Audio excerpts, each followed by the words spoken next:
Hey, what's up, everybody? DJ Jesse Mix here, ready to give you a really cool review today because I just got in the REV7 from Pioneer. So excited to do this unboxing, so let's get this started right now. Gonna go grab a box right now. All right, well, there you go. It is the DDJ-REV7 controller, and this thing has been eluding me for quite some time because it has been hard to get in stock. But let's go ahead and open this up with my handy dandy razor, one of my favorite little purchases.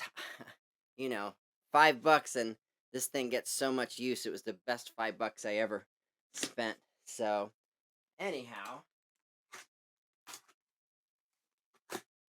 nice big old brown box opens up to a beautiful looking other box.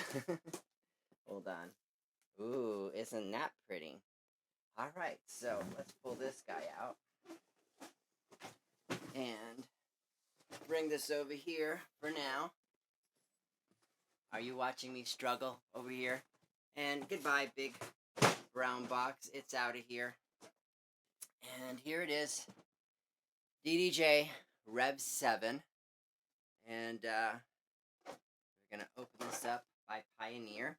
Really cool thing about this is that it has motorized plates, which I'm anxious to use. All right, so we're opening this up right here. Dun dun dun! Drum roll, please. Brum, bum, bum, bum, bum, bum, bum, bum, bum, bum. And there we have styrofoam. Okay, all right, but hey, that's what we needed. So we've got over here the instruction manual and some stickers, which I knew was coming with it. Set that aside, and we have the power brick, nice and heavy. Don't know if I really like that or not, honestly, but I believe it's necessary. All right, and let's toss that away. Power cable. Set that aside. All right, so now I can pull this guy up right now. So, and it's really not all that heavy. Oh, and it looks like we lost the USB cable there. All right, let's toss this guy aside. Goodbye. And here's a piece of styrofoam, and hi, there's for you. And we're gonna lay this right on top of my, that one's gone too. All right. Okay, I've made a mess of my office over here in my studio. Okay, so as you can see right here, this is a DDJ-1000. One of the things that I was curious about was to see if the REV7 was going to be roughly the same size. This is a perfect size controller for like a big gig and stuff, and I love my Pioneer DDJ-1000. It is the record box edition, which I preferred over the SRT. But I have a nice flight case here, low profile, easy for me to travel with and such. So I wanted to know if maybe the REV7 would fit into the same case as this guy. So we're going to find out right now as I lay this right on top. Here we go. And it is just about the same size. We'll know once I take off the rest of the wrapping. All right. So here we go. The little crinkle crackle of the of the packaging. You hear that?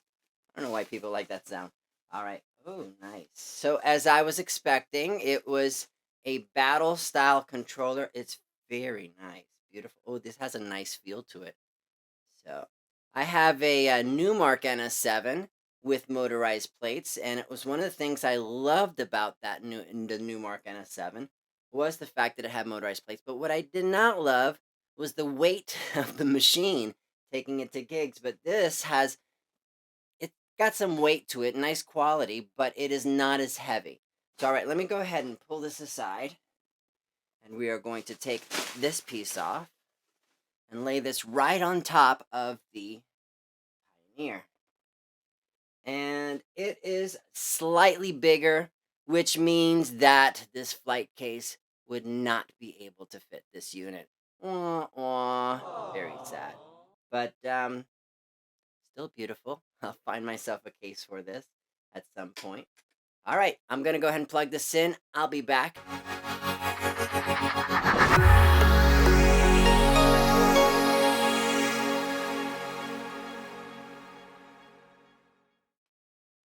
All right, welcome back. So here I am. I just put power into this machine right here. I just got the REV7. Anxious to take a look at it. Let's take a closer look at this really quick and see what we've got going on. So in the back here, of course, we've got the power. We have, looks like 2 microphone inputs, okay? And we have over here so that we can control the balance on that. Okay, auxiliary. We've got channel 1 and channel 2, so this is only a 2-channel controller, able to control just the 2 platters. And of course, this is dependent of software, not like my Denon Prime Go that I just plug a little memory stick in there and I'm good to go. But I'll need to bring my computer with me on this. But this is for my bigger gigs. I've got 2 USB inputs, so that we can switch between computers if necessary. Booth out, master out, and a master XLR balanced. So that's pretty cool. Anyhow, any professional controller would have that. Let's go ahead and lay this puppy back down, and we are going to take a look at this and power it up and see how it works. Okay, so first off, the feeling of these faders are really good. You know, no different than any other controller that I would use. Faders up on the top. I'm not really a paddle DJ on turntables, but I'm sure it'll probably have a little getting used to, but I'm sure it'll be fine. Nice little learning curve. But the point I got it was so that I got something a little different. So I'm going to give you an overhead view here so that we can see this thing power up right now.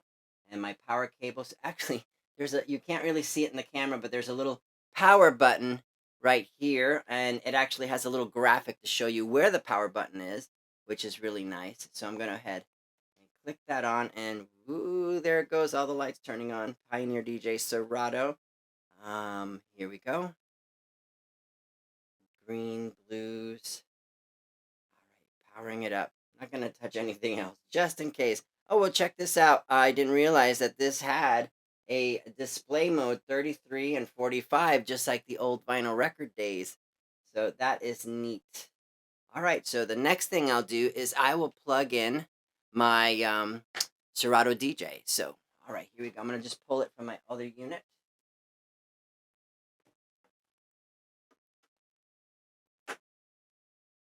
Switch my little line over here to line B, and here it is. It says no audio driver, and I suppose I need to install an audio driver for this. So I'm going to get on the Pioneer website and see if I can get that. All right, so here we go.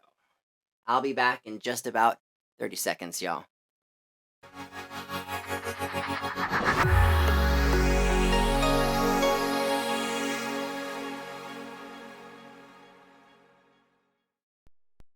Okay, so I just noticed as I was looking at my Serato DJ Pro on my computer, and I will pop that up here really quick. Down at the bottom part of the screen, and give me a second to get the controller out of the way for you so you can actually see what I'm talking about. We have something that says driver update available. So this is to install the DDJ-REV7 driver. So I'm going to go ahead and hit the install driver on there. Okay, here I go. So I am going and installing this driver on my unit right now. Agree, agree, agree, install. I am working on a Mac computer. All right. And there we go. As you heard the little beep sound, that means that it is ready. And there it is. It's ready to go. So you can see my driver should have been updated over here. And do I have control of this? Yes, I do have control of my Serato DJ Pro, as you can see that moving. All right, but it is not. Okay. So it doesn't look like the driver installed properly. So let me check that out. I'll be back.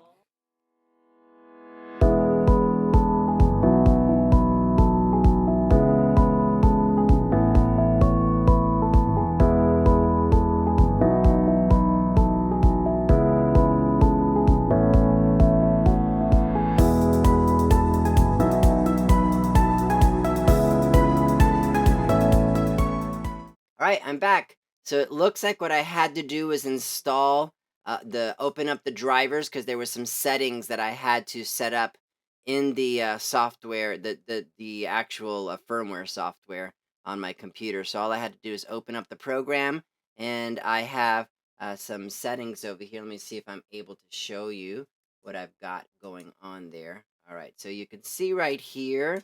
Here is all the settings that we're looking to do. So it seems as if everything should be running now properly. Go ahead and close this. And we are going to check out to see what the driver does. Let me give you an overhead shot again. All right, here we go. So you can see here, I can move around my... Okay, let me get some of these settings properly. This is part of the thing of doing a live unboxing, you know? I'm just kind of learning through this process. So give me a second, I'll be right back. I'm going to see if I can figure this out. So apparently it's not working properly. I'll let you know what went wrong. So you can see a little bit of what is going on here. So you do actually have to go into the setting utility and set up some of the outputs and things of that sort. So it is not just plug and play right out of the box.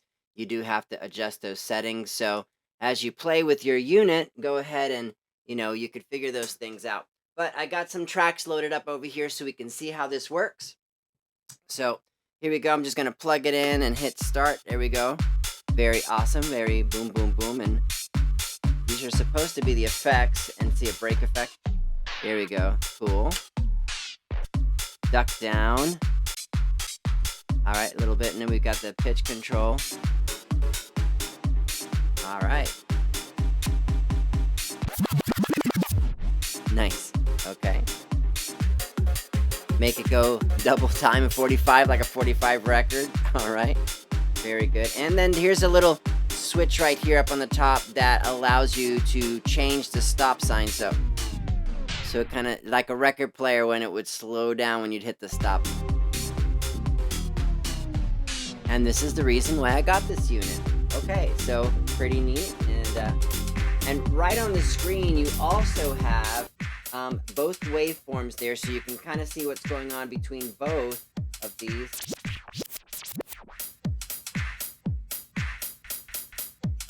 All right, very good. Instant scratch. How does this work?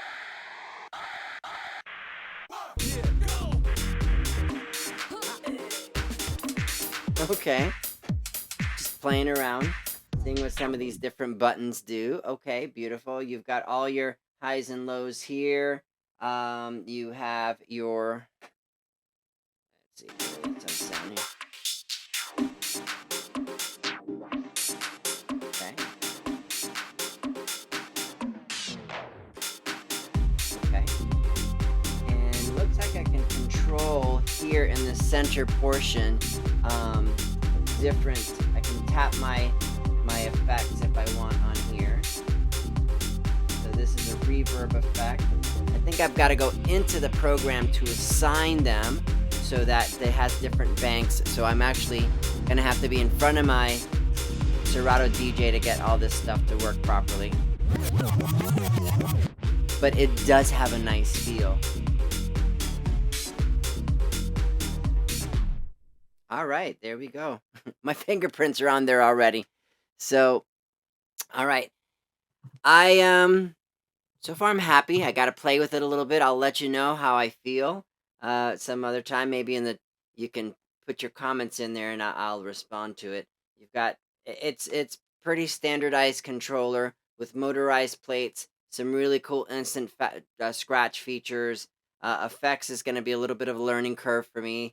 Not exactly what I'm used to using, as I use that DDJ-1000 all the time in my Denon Prime Go as well. That was a learning curve for me a little bit too with the built-in display. But yeah, so far I like it. It's got a great build. All right, thanks guys. And if you like my video, go ahead and hit the like button, subscribe, right? Isn't that what we all say?